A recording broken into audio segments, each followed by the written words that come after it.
Bismillahirrahmanirrahim. Assalamualaikum warahmatullahi wabarakatuh.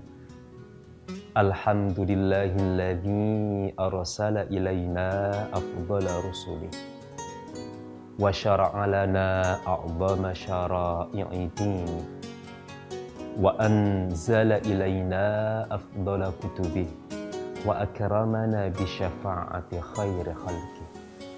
Allahumma fasalli wa sallim wa barik ala maulana syafi'ina Muhammadin wa ala alihi wa ashabihi ajma'in, amma ba'd.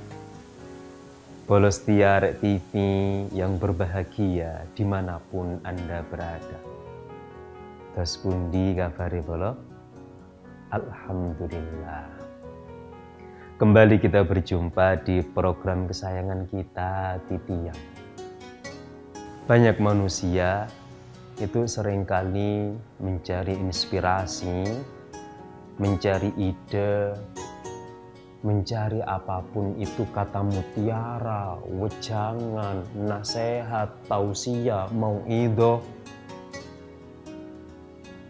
Padahal sesungguhnya Allah Subhanahu wa Ta'ala melalui kekasih mulianya baginda Nabi Muhammad sallallahu alaihi wasallam sudah menyiapkan segalanya, dan itu ada di dalam kitab suci Al-Qur'anul Karim. Mestinya perhatian kita terhadap kandungan Al-Qur'anul Karim itu melebihi dari perhatian kita ke selainnya. Yang dimaksud selain di sini adalah buku apapun, wejangan apapun, nasihat apapun. Nah, dalam episode kali ini Bolo, akan saya ajak Bolo semua untuk menikmati wejangan Qur'ani yang Allah sajikan di kitab sucinya. Tentu banyak wejangan Qur'ani itu. Banyak. Karena Al-Quran itu diantara mukjizatnya dari sisi sastrawi, Al-Quran itu kan unlimited interpretasi, unlimited hikmah. Dan setiap interpretasi dalam Al-Quran itu dinamis. Kenapa demikian? Karena Al-Quran harus mampu bertahan sampai hari kiamat. Harus mampu bertahan menjadi pedoman hidup bagi seluruh umat manusia. Kali ini akan saya sajikan wejangan Qur'ani seputar bagian tubuh kepala kita saja. Leher ke bawah mungkin next episode. Tapi kali ini hanya sekitar yang ada di kepala. Bagaimana sih yang ada di kepala kita itu semestinya bersikap? Yang pertama adalah akal. Akal itu di mana, Bolo? Apakah di kepala atau di mana? Akal itu bersifat ruhani ya. Tentu yang ruhani itu posisi pasnya tak bisa dipastikan. Tapi kalau otak secara organ tubuh ya pasti di kepala. Sehingga banyak diasumsikan oleh orang itu ya akal itu ya sama dengan otak itu. Boleh deh untuk memudahkan. Bagaimana kita mendaya gunakan otak kita? Bagaimana Al-Quran mewejang kita tentang anugerah terbesar ini?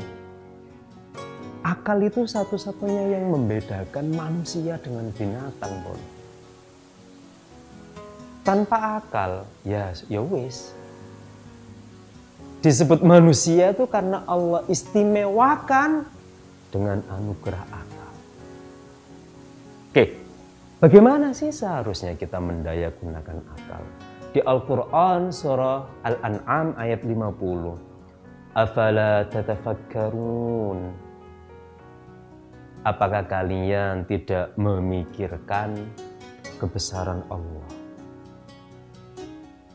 Tafakkur kalau cara mensyukuri nikmat akal yang agung ini adalah dengan tafakkur, dengan tadabbur, dengan kontemplasi, apapun itu yang membawa bolo pada kesadaran tertinggi bahwa la ilaha illallah, tiada Tuhan selain Allah. Akal berpikir. Bahkan tersebutkan dalam hadis, tafakkur sa'ah khairum min ibadati sittina sana. Bertafakkur sesaat itu lebih baik daripada menghamba selama 60 tahun. Itu keutamaan tafakkur bolo. Dan karena tafakkur inilah baginda Nabi akhirnya sampai dan siap menerima wahyu perdana. Sebagaimana di sirah Nabawiyah, baginda Nabi mulai aktif bertafakkur di Gua Hira adalah di kisaran usia 37, 38, 39 di tahun ketiga tafakkur. Mantap secara spiritual. Tibalah Allah mengutus baginda malaikat Jibril alaihissalam. Tafakkur bolong. Tuh akal. Berikutnya adalah pendengaran. Kudu yo opo sih kuping ini didudukkan. Jangan kemana-mana bolong. Tetap di Titian.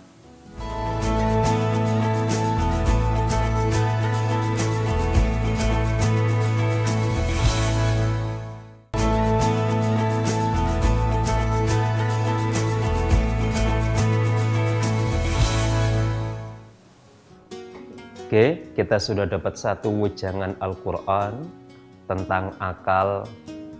Optimalkan untuk tafakkur sampai pada kesadaran tertinggi. Tiada daya dan upaya kecuali atas perkenan Allah. Tiada Tuhan kecuali Allah Subhanahu wa Ta'ala. Yang kedua adalah tentang pendengaran polo. Kita diwejang apa oleh Al-Quran tentang pendengaran kita? Allah berfirman, wala tajassasu, janganlah kalian tajassus. Tajassus itu apa? Sederhananya, tajassus itu kepo, itu tajassus. Jadi kepingin tahu saja update informasi tentang seseorang. Entah keingin tahunya itu motifnya apa, kepo, pengen ngerti ya. Nah, pendengaran itu adalah sumber kita menerima informasi. Di antaranya pendengaran. Ya sudahlah, nguping. Jadi nguping itu tidak diperkenankan oleh Al-Quran. Nguping itu tidak diperkenankan oleh Al-Quran. Dan larangan nguping itu disandingkan dengan ghibah. Soalnya gandengan nih. Kalau nguping, feedbacknya, lanjutannya, follow up-nya ya itu. Jadi sudahlah. Tak perlu kita itu kepo dengan urusan orang lain. Itu boleh ya, pendengaran. Sudah. Kalaupun toh terpaksa mendengar dan itu terkait privasi seseorang, cukup hentikan di bolo. Sebagaimana yang dilakukan, diteladankan oleh sahabat senior Abu Bakar As-Siddiq radhiyallahu taala anhu dan Umar bin Khattab radhiyallahu taala anhu, ketika keduanya dicurhati oleh sahabat Ma'is bin Malik al-Aslami terkait dosa besar yang ia lakukan. Tak lantas kemudian sahabat Abu Bakar dan Umar itu menginformasikan ke yang lain, maka malah bilang ke Ma'is, sudah Is, yang kamu infokan ke saya cukup, jangan ceritakan ke orang lain. Pendengaran batasi, jikapun terpaksa mendengar, hentikan sampai di bolong. Apalagi terkait privasi seseorang, ya dilatih bolo, supaya rohani bolo itu tidak terinfeksi. Oke, itu pendengaran. Al-Hujurat ayat 12. Yang ketiga berikutnya adalah lisan. Apa yang diwujang oleh Al-Quran tentang lisan kita? Masih di ayat yang sama, Al-Hujurat 12. Tadi kan wala tajassasu, jangan kalian kepo, jangan kalian tajassus. Lanjutannya wala yaghtab ba'dukum ba'dha. Wala yaghtab ba'dukum ba'dha. Janganlah salah satu di antara kalian itu menghibah saudara yang lain. Gosip. Al-Quran mewejang lisan kita untuk tidak difungsikan gosip. Gosip itu kan ya apa ya, skandengane ngoping. Lek ngoping ya wis mesti lanjutane gosip. Seperti itu. Dan sebagaimana yang pernah saya sampaikan di episode tentang ghibah, resiko dari menggosipkan seseorang itu kan menjijikkan. Kalau Al-Quran menganalogikan ibarat kita itu melahap jenazah orang yang kita ghibah. Itu kan analogi yang ekstrim. Gitu. Belum lagi resikonya yang lain. Kita batasi boleh ya. Kita batasi ghibah. Itu lisan. Kemudian masih tentang lisan. Di lisan ini ada 3 wejangan Qur'ani bolo. Yang pertama ghibah, yang kedua adalah lunakkan suara bolo ketika bolo sedang berbicara dengan orang lain. Setelane banter Pak Ustadz, ya opo? Yo berupaya untuk dilunakkan lah. Kalaupun toh harus tinggi, jangan jomplang banget dengan lawan bicara. Lawan bicaranya kalem, nggih, nopo, iki banter. Melunakkan suara itu adalah wejangan Al-Quran di surah Luqman ayat 19. Waghdud min sautik, dan lunakkanlah suara. Itu wejangannya Pak Luqman di surah Luqman kepada sang putra. Lunakkan suaramu leh. Wejangan yang ada di Al-Quran itu berlaku juga untuk kita. Jadi bolo yang biasa bengok-bengok nada bicaranya, ya di setel roto kendo didik lah. Wes gawan Pak Ustadz, yo di setel roto kendo lah. Lunakkan. Meskipun ada beberapa mufassir itu memaknai kata lunakkan itu dengan istilah kesantunan. Boleh. Tapi secara lugas bahasa Al-Quran kan lunakkan. Tuh, lisan tadi jangan ghibah, lunakkan, terus ada lagi. Seputar iki bolo. Mbok. Seputar iki tuh ada 3 wejangan. Yang ketiga apa? Seputar ini. Jangan kemana-mana, nggih. Setelah ini kita lanjutkan, tetap di Titian.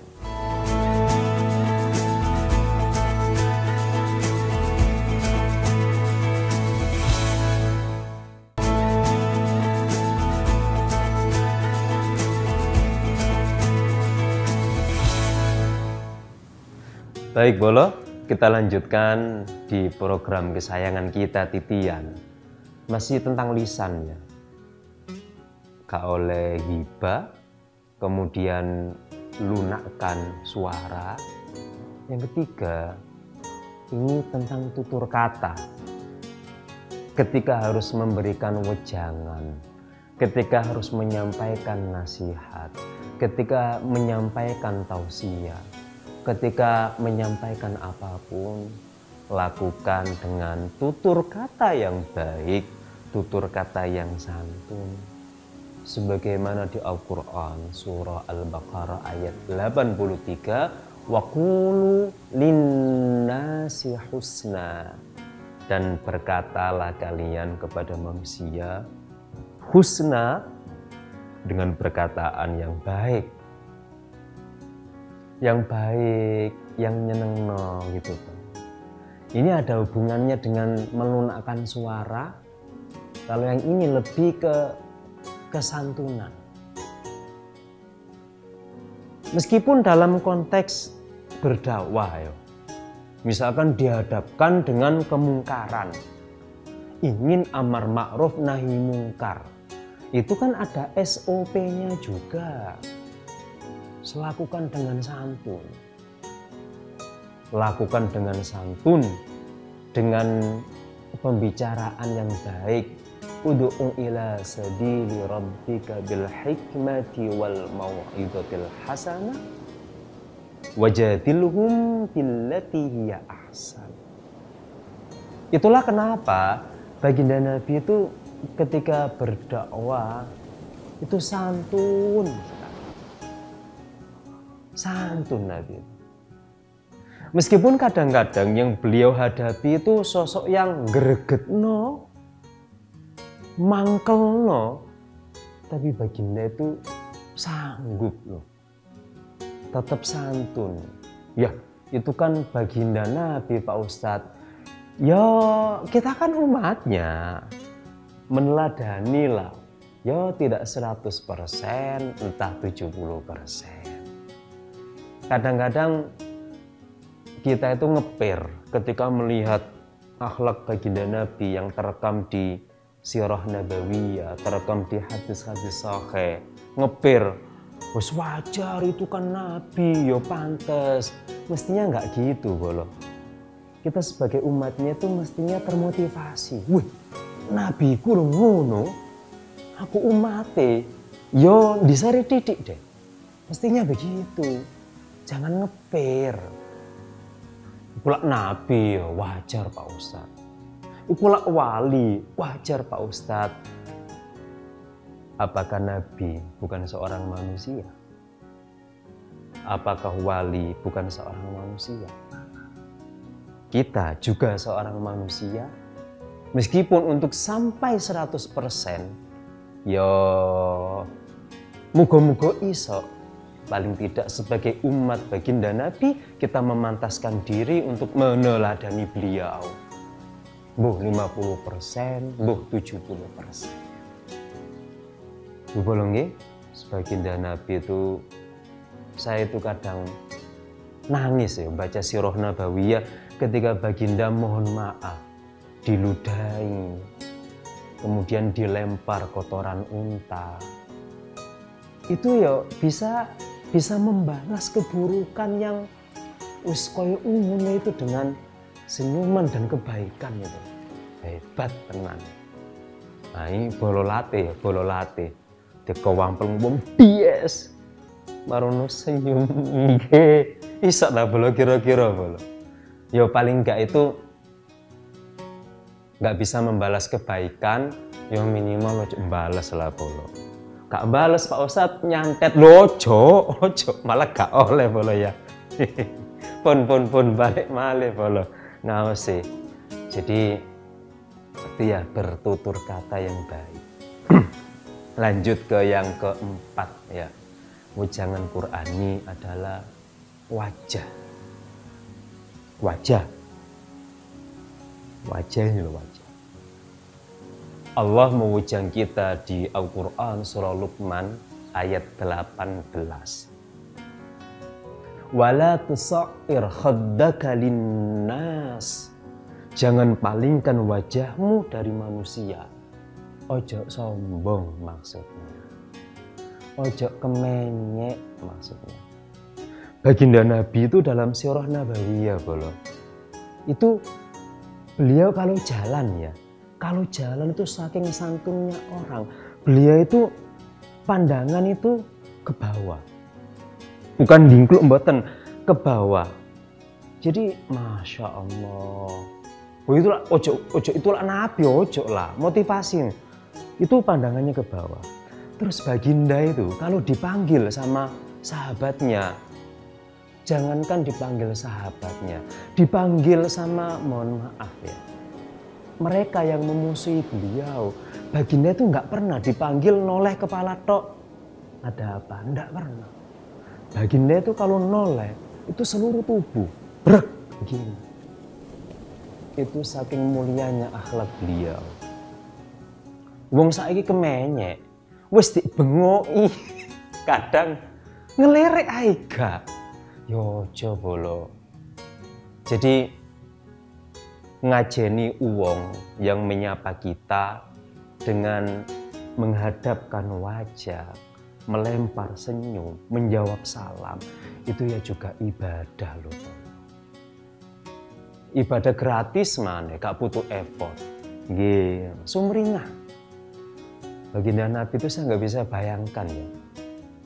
Misalkan beliau sedang duduk ya, ada sahabat yang memanggil, ya Rasulullah. Beliau itu nolehnya tuh seluruh badan, seret begitu, bukan gini. Enggak, tuh hebat. Terus baginda Nabi Masya Allah itu ya. Jadi enggak boleh kemenyek, enggak boleh sombong, boleh. Siapa sih kita ini? Enggak boleh. Nah kadang-kadang itu gini, ada orang itu entah dia yang tamak atau orang lain yang sombong. Nah, misalnya cerita, koncoku saiki sombong, mentang-mentang wis sukses, ketemu aku gak nyopo blas. Ini yang sombong apakah temannya atau dia sendiri yang ngomong tamak ingin disapa? Ada dua kemungkinan kan? Masalahnya begini, kalau ada orang sukses yang tidak kita kenal, lewat nggak nyapa kita kan nggak gelo hati. Tapi begitu ada teman yang sukses, papasan, kebetulan benar-benar sedang tidak melihat bolo, diomongi sombong saiki, mentang-mentang sukses, ketemu gak nyopo blas. Loh, ketika ketemu orang lain sukses yang tidak dikenal, dia tidak bilang begitu. Ketika ketemu teman yang benar-benar tidak melihat, kok dirasani seperti itu. Yang bermasalah itu sing pengen disopo, apa koncone sing dirasani. Saya kok curiga dia sendiri yang tamak ingin disapa. Ini kesombongan terselubung sesungguhnya dengan mengkambing hitamkan orang lain. Banyak seperti itu bolo. Banyak. Loh, ini yang sombong yang diceritakan atau jangan-jangan yang cerita itu yang gila untuk dihormati. Yuswallahu a'lam lah bolo. Pokoknya itu tadi ya, 4 wejangan Al-Quran terkait wajah kita. Yang pertama saya ulangi lagi, akal. Gunakan untuk berpikir. Yang kedua, pendengaran, sudahlah, tidak perlu kita nguping. Yang ketiga, lisan, tidak perlu gosip, lunakkan suara, bertutur kata yang lembut, yang menyenangkan lawan bicara. Yang keempat, wajah, setel sumringah, setel murah senyum, dan ramah terhadap orang lain. Semoga bermanfaat bolo. Ngapunten agak sumringah tadi ngajinya ya. Ihdinas siratal mustaqim. Wassalamualaikum warahmatullahi wabarakatuh.